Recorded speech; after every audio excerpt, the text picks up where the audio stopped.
So we are going to graph these last few graphs here, and if you've noticed, there is a way to figure out the vertex. The vertex is actually the value, the opposite of what's inside the grouping symbols and then what's outside the grouping symbols. So you notice the vertex here is +1, -3.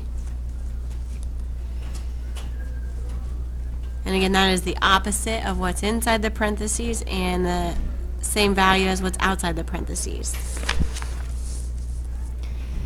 In this previous example, we have nothing outside, and so the vertex here, opposite of what's inside, the vertex is -3, 0.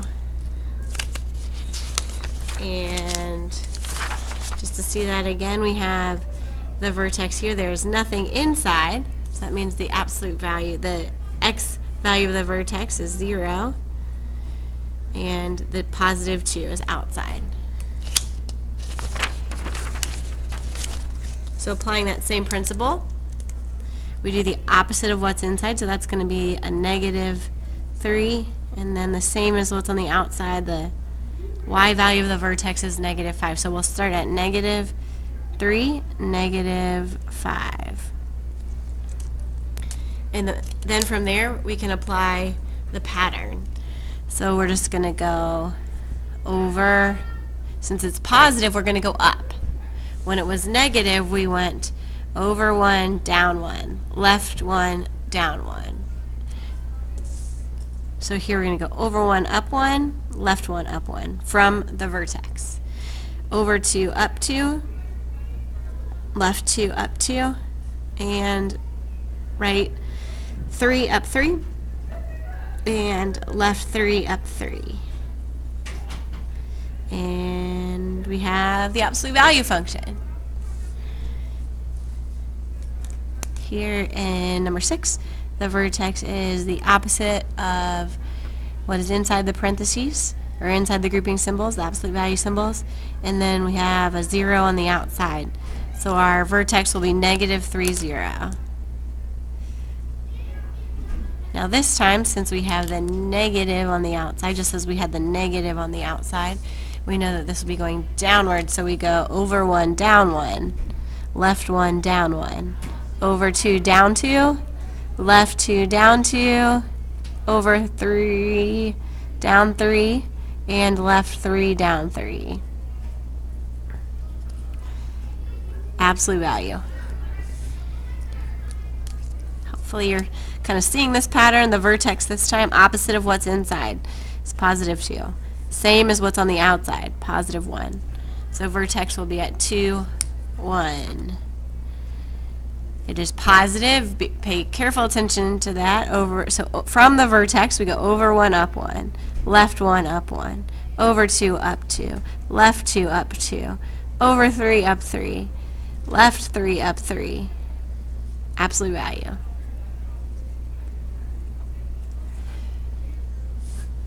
And last one, notice there's nothing inside, so that's going to give me an x value of the vertex of 0 and a 4 as the y value of the vertex. And this time, again, it'll be going downwards. So we have 0, 4 as the vertex, and from there we go over 1, down 1, left 1, down 1, over 2, down 2, left 2, down 2, over 3, down 3, left 3, down 3, and absolute value.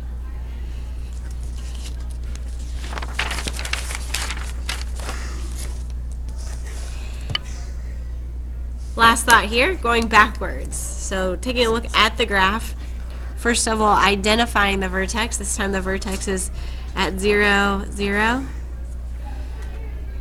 And we have it going upward. So this is our parent function.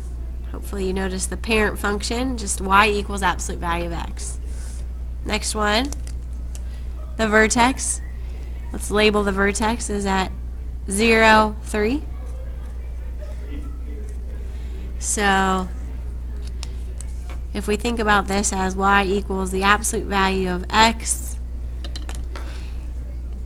it's moving upward, so that's outside the grouping symbol. So that's our equation.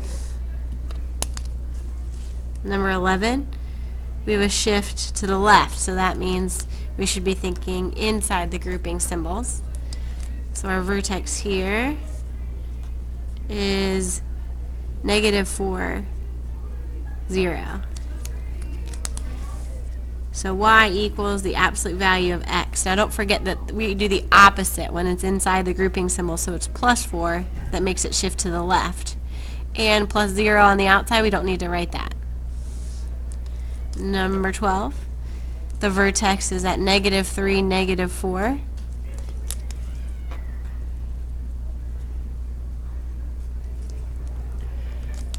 And so that means we have a shift both horizontally and vertically.